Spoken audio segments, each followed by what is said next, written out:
நாம் தமிழர் கட்சியின் தலைமை ஒருங்கிணைப்பாளர் சீமான் செய்தியாளர்களை சந்திக்கிறார். அந்த காட்சிகளை காணலாம். உங்களுக்கு தேவைன்னா செய்தி இதை எடுப்பீங்க, இல்லைன்னா விட்டுருவீங்க. சாதிவாரி கணக்கெடுப்பு, சமூக நீதி, பஞ்சமர் நில மீட்புக்கு போராட்டம் வச்சா நீங்க ஏன் போராட்டம்னு கூட கேட்க வரல. கண்ணு முன்னாடி 16 ஆண்டுகள் ஆச்சு என் இனம் சாகும்போது. அது சாகும்போது நீங்க செய்தி ஆகல. செத்து அதுக்காக அந்த உணர்வை மறந்துடக்கூடாதுன்னு நாங்கள் கூட்டம் நடத்தும் போது ஏன் இந்த கூட்டம் நடத்துறீங்க சீமான்னு கேட்க வரல. சுவரெல்லாம் எழுதணும், சுவரொட்டிகள் ஒட்டணும், பெரிய கூட்டம் கூடி பேசணும், ஆனாலும் கேட்கல. அது மாதிரி தான் இது. நாங்கள் என்ன செய்கிறோங்கிறத கவனிக்க மாட்டீங்க. அதில் ரொம்ப முன்னாடியே தேர்தல் வேலையை தொடங்கி நாங்கள் செய்து கொண்டிருக்கோம். ஏறக்குறைய 100 வேட்பாளர்களுக்கு மேலே தேர்வு செஞ்சு களத்தில் சின்னம் வருவதற்காக காத்திருந்தோம். இப்போ எங்கள் பிள்ளைகள் வேலையை தொடங்கி செய்வாங்க. இப்போ ஜூன் இறுதிக்குள்ளே எல்லா வேட்பாளரையும் தேர்வு செஞ்சு அறிவித்து வேலை செய்வோம். சும்மா கோடிட்டடத்தை நிரப்புறதில்லை, ஆகச்சிறந்த ஆளுமையிலான பிள்ளைகளை களத்தில் இறக்குவோம். 234ல் 134 பேர் இளைஞர்கள் தான் இருப்பாங்க. 25 வயதுலேருந்து 30-35 வயதுக்குள்ள இளைஞர்கள். இவர்களுக்கெல்லாம் என்ன தெரியும்னு நீங்கள் கேள்வியை கேட்டீங்கன்னா அவ்வளோதான், செதற அடிச்சிருவான். அவன் ஆக பெரும் அறிஞர்களாக வளர்த்து வார்த்து இந்த களத்தில் இறக்குவோம். இது 26 தமிழ் தேசியர்களுக்கான களம், எங்களுக்கான களம், மாற்று அரசியலை விரும்புகிற மக்களுக்கான களம்.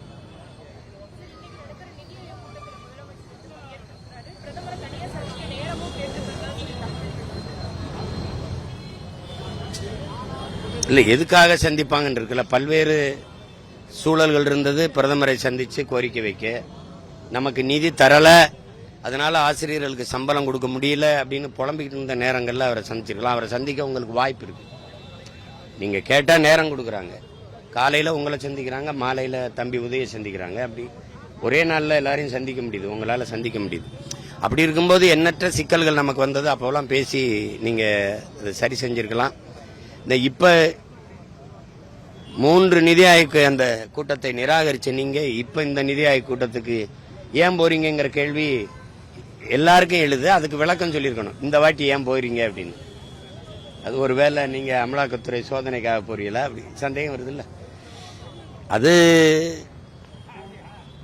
அதெல்லாம் இருக்கும். அது ஒரு பெரிய விளையாட்டு. இப்ப பாஜக அரசு என்ன நினைக்கும், நம்ம இந்திய நாட்டை ஆளுகிற அரசு ஒருவேளை சந்திரபாபு நாயுடு ஐயாவோ அல்லது நிதிஷ்குமார் ஐயாவோ விலகிட்டா, ஆதரவுல இருந்து விலகுனா, திமுக தன்னுடைய 22 உறுப்பினர்களோட ஆதரவு கொடுக்கும் அப்படிங்கிற எதிர்பார்ப்போட அது இணக்கமா இருக்கும். இவங்களும் நாங்க உங்களை அந்த மாதிரி சூழல் வந்து ஆதரிப்போங்கிற இதுல இணக்கமா இருப்பாங்க.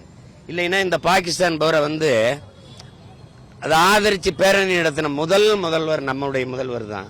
அதுக்கப்புறம் தான் டெல்லி முதல்வர், அவர் பாரதிய ஜனதா கட்சியின் முதல்வர். அந்த பெண்மகள் அவங்க பேரணி நடத்தினாங்க. கூட்டணியில் இருக்க சந்திரபாபு நாயுடோ அல்லது நிதிஷ்குமாரோ நடத்தாத போது, பாரதிய ஜனதா கட்சி ஆளுகிற மாநிலங்களோட அந்த மாநில முதல்வர்கள் அந்த போரை ஆதரிச்சு பேரணி நடத்தாத போது நம்முடைய முதல்வர் அவசரமா பேரணி நடத்த வேண்டிய தேவை என்ன இருக்குது? வேற என்ன இருக்குது? அந்த போர்ல என்ன நியாயம் இருக்குது? தீவிரவாதியை ஊடுருவ விட்டது யாரு?